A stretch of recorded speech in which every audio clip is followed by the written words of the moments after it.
Well, I'm not sure I was planning on doing this video, but here we are. I finally feel the intense urge to talk about the new Shogun miniseries coming out soon.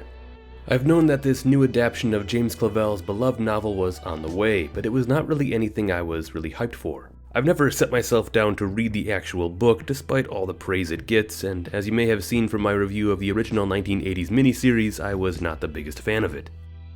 So I've kind of been on the fence about the whole thing, on top of the fact that my expectations for any TV adaptation of a show set in pre-modern Japan is already quite low. Yes, I know that NHK can do some wonderful things with their taiga dramas, but you have to admit they are still not looking up to film quality. They definitely still have that made-for-TV feel. Yet, here we have the trailer for the new adaptation of Shogun, and we are finally able to get a glimpse of what this show will look like. In fact, a second trailer for this show just came out while I was typing the script for this video. Now, originally I watched the first trailer and once again I had mixed feelings. But the more I watched it, the more I actually found myself getting actually a bit excited for it. However, I was still not sure I was going to make this video until I saw Metatron make his own reaction to the trailer. Metatron made a great and lengthy video diving deep into the trailer, and I highly recommend that everyone go check it out. I will leave a link to it down in the description. Metatron's reaction got me thinking more about the show, and now with my excitement building more and more, I feel it necessary to finally share my own thoughts. This video will not be a reaction or scene-by-scene deep dive of the trailer. Metatron's video already does that perfectly. Instead, I just want to talk about some of the things we are shown in the trailer. Things I am eager to see, things I am hopeful we get to see, and things I am still a bit concerned about. So, let's dive in. The very first thing I have to say is how gorgeous it all looks. Seriously, the sets, costumes, and cinematography are all absolutely beautiful. This is shaping up to be one of the best looking productions set in the Sengoku Jidai that we have ever seen. I know there might be things to nitpick here and there, but overall it just looks stunning, especially when you compare it to something as awful as Netflix's Age of Samurai.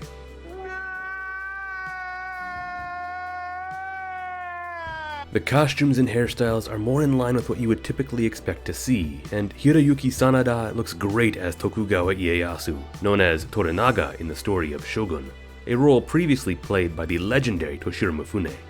Besides that though, the interiors of buildings also look fabulous, with sets appearing ornate and the lighting with just the right level of dramatic mood. It all just works in all the right ways.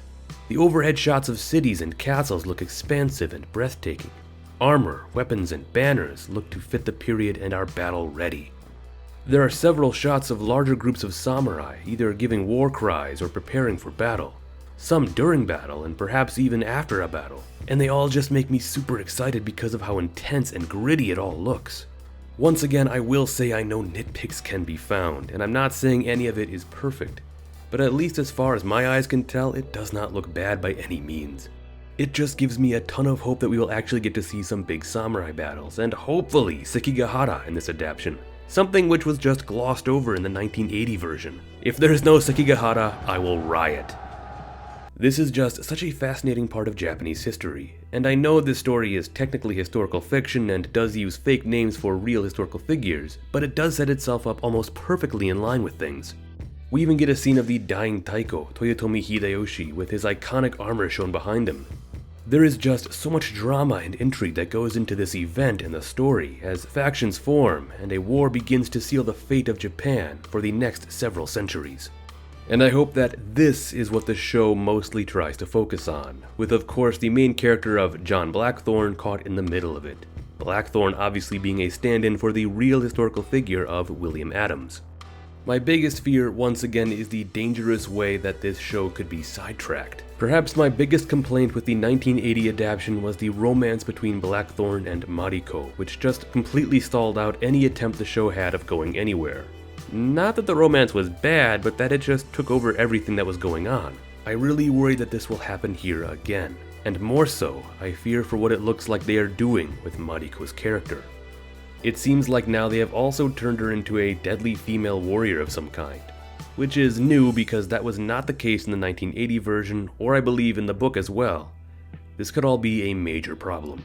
Now, yes, there were female warriors in pre-modern Japan. I actually made a whole video on that subject. but they were not a common thing, and I feel it would need some perhaps brief or well thought out explanation given, because if they do explain it well, I'm sure it could all tie in nicely.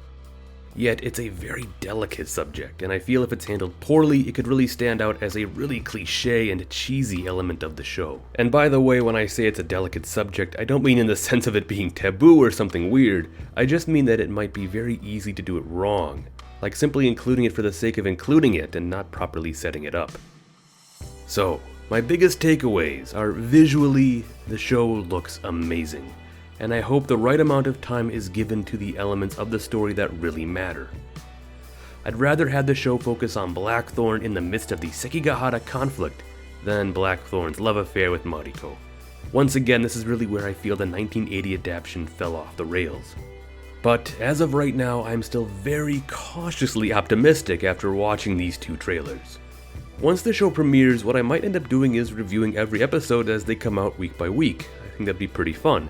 However, if the show starts to get pretty bad, what I might do is stop and just review the full thing at the end. I'm not sure yet, we'll have to see how it goes.